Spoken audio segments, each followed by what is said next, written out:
I'll tell you something that happened to me during a trip I took to visit my parents in Arizona. I was excited to see them. It had been a while since I last visited, and I took advantage of some time off from work to make this trip. I live in California, so I had to take a bus to cross the state border.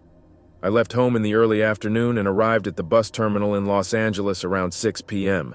The terminal wasn't anything special, just a simple place with a few plastic chairs and a kiosk selling snacks and sodas. By that time, the sun was already setting, and the sky had that orange desert glow that made everything look prettier. I sat in one of the chairs and waited. I was anxious, like I always get before a long trip, but at the same time excited to spend some time with my parents. After about 30 minutes of waiting, the bus bound for Arizona finally showed up. It was an older model, one of those where you feel every bump in the road, but I didn't care, as long as it got me where I needed to go. When I got on, I noticed the bus was almost empty, which was nice because I could pick a comfortable spot. I chose a seat in the back near the window. I like looking out the window when I travel, even if the scenery doesn't change much at night. I settled into my seat and pulled out my phone to keep myself entertained. I've never liked sleeping on trips since I've missed my stop before, so I always try to stay awake. I opened YouTube and started watching some random videos to pass the time. The bus was still parked when a group of young people got on. They were probably between 20 and 27 years old, all dressed in black and carrying backpacks. They were laughing and chatting excitedly, but there was something about them that made me uncomfortable. Maybe it was the way they looked at the passengers, or just a gut feeling, but something didn't seem right. As soon as the young people settled in, the bus finally took off. The engine roared loudly and the vehicle started rolling down the road. I kept watching my videos, trying not to pay attention to what was going on around me. The trip seemed normal, and I just wanted to get to Arizona. The city lights began to fade and the road grew darker. The bus swayed as it moved along the highway, and the sound of the engine was almost hypnotic. After almost an hour into the trip, I started feeling uneasy. Something seemed off, like something was about to happen. That's when, out of the corner of my eye, I noticed one of the young guys standing up and walking toward the driver. He didn't make any noise, just calmly walked to the front of the bus. When he got near the driver, he pulled out a gun from inside his jacket. It was an AK-47 with a sawed-off barrel, making it even more threatening. The sound of the gun echoed through the bus, and everyone who saw it froze in fear. The nightmare had begun. The young guy pointed the gun at the driver and ordered him to keep driving without stopping for anything. The driver, trembling, obeyed, and the bus sped down the dark road.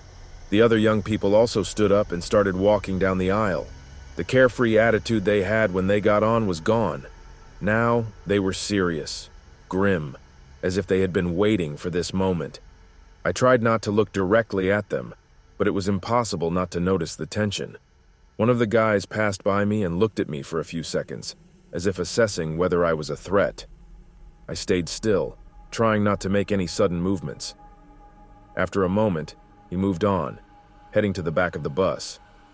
The driver was visibly nervous, his hands shaking on the wheel. He drove fast, maybe afraid that if he slowed down, something worse would happen.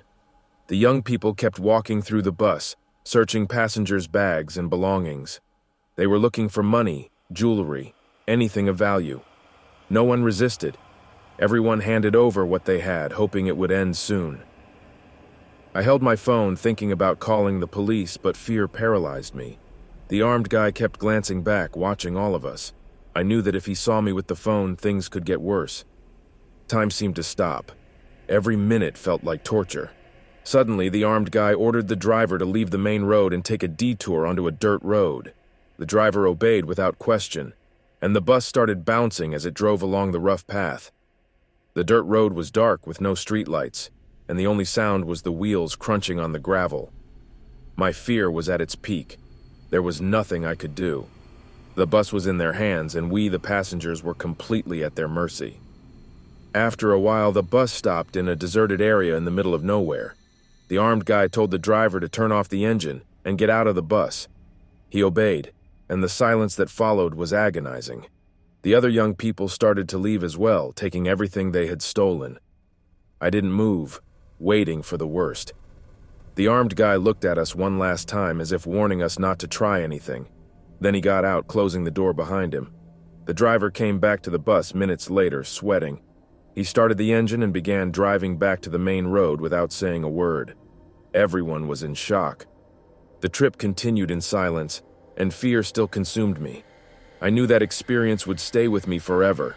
I don't know what happened after we got back on the main road, whether the police caught them or if they got away. At that moment, none of that mattered. I just wanted to get home, be safe, and forget all about it. But I know that no matter how much I try, that night will always be with me, as a reminder that danger can be anywhere at any time.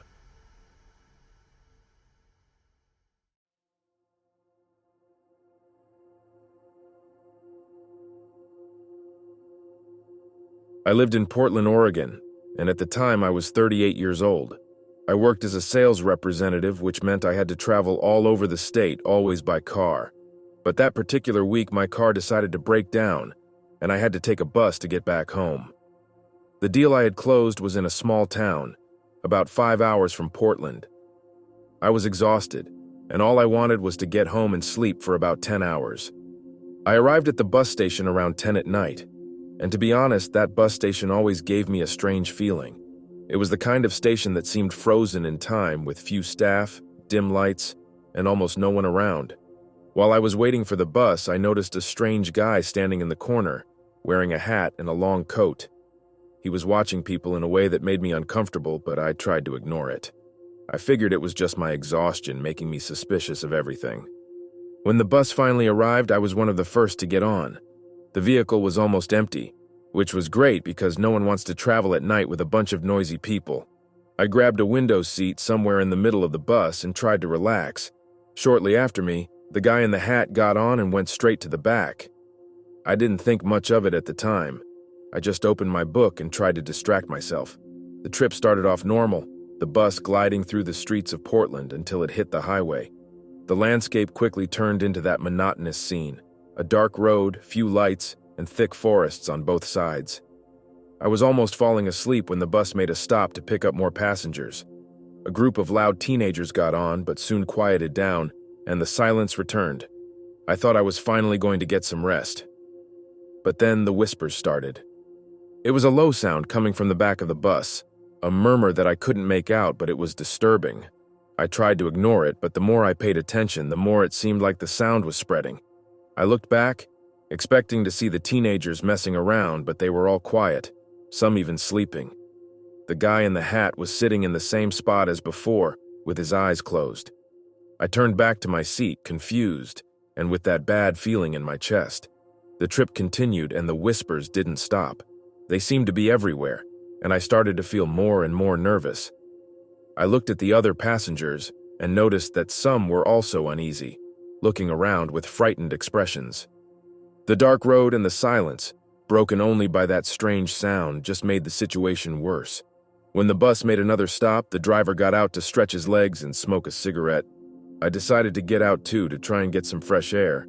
That's when the guy in the hat got off right after me and stood there, leaning against the bus, watching me. I felt a shiver, but I kept walking, pretending I didn't notice. When the driver returned, I got back on, and so did the guy in the hat. But the whispers, they were louder now, and there was something else, a scratching noise on the windows. I looked outside and saw nothing but the darkness of the forest. But the sound continued, like something was trying to get in. Out of nowhere, the bus began to slow down. The driver announced that he had to make an emergency stop. I looked out the window and saw that we were in the middle of nowhere, surrounded by giant trees and no lights. The only things I could hear were the whispers and that scratching noise. The driver got out to check the engine, and to my surprise, the guy in the hat followed him. I sat there tense, waiting. But after a few minutes, curiosity got the better of me, and I decided to get out too. When I got closer to the front of the bus, I saw the driver working on the engine, but the guy in the hat was just standing next to him, watching. When I got closer, he turned to me and with a cold voice said, "You better get back on the bus." That voice chilled me to the bone. I quickly went back to my seat, and now the whispers were too loud to ignore. All the passengers seemed to be feeling the same thing, panic. Suddenly, I saw shadows moving outside. They looked like skeletal figures with glowing eyes running around the bus. The vehicle started shaking, and the whispers turned into screams. I tried to open the door to escape, but it was locked. The screams inside the bus grew louder, and the shadows were pounding on the windows trying to get in. I looked down the aisle, and there was the guy in the hat with a horrible smile on his face.